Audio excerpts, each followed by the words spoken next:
Praise the lord. ఈరోజు దేవుని వాగ్దానము. ఉదయమున సీనాయి కొండ ఎక్కి అక్కడ శిఖరము మీద నా సన్నిధిని నిలిచి ఉండవలెను.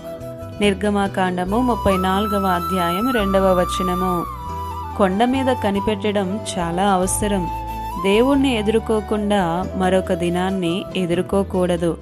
ఆయన ముఖాన్ని చూడకుండా ఇతరుల ముఖాన్ని చూడకూడదు.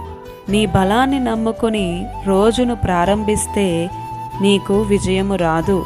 నీ హృదయములో దేవుని గూర్చిన కొన్ని ఆలోచనలతో, ధ్యానముతో అనుదిన జీవితంలోనికి ప్రవేశించు.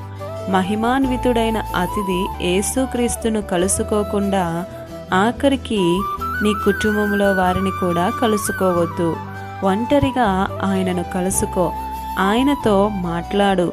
నీ పనులన్నిటిలోనూ ఆయన అనుమతితో ప్రార్థించు. దేవునితోనే మొదలుపెట్టు. ప్రతిదినం నీ వెలుగు ఆయనే. దేవునితోనే వెయ్యి నీ మొదటి అడుగు. నీతో రమ్మని దేవుణ్ణి అడుగు. దేవుని కోసం గొప్ప పనులు చేసిన వారంతా ప్రతిరోజు తెల్లవారుజామున లేచి మోకరించిన వారే. మోకరిస్తున్నావా? వేకువనే దేవునితో మాట్లాడుతున్నావా? నీవు ఆయనతో మాట్లాడితే నీతోనూ ఆయన మాట్లాడుతాడు. దేవుడు మిమ్మును దీవించునుగాక. ఈ దిన వాగ్దానము మీ అందరి జీవితాలలో నెరవేరాలని కోరుతూ దేవుని సువార్త పరిచర్యలో మీ సహోదరి Prasanna. God bless you. Amen.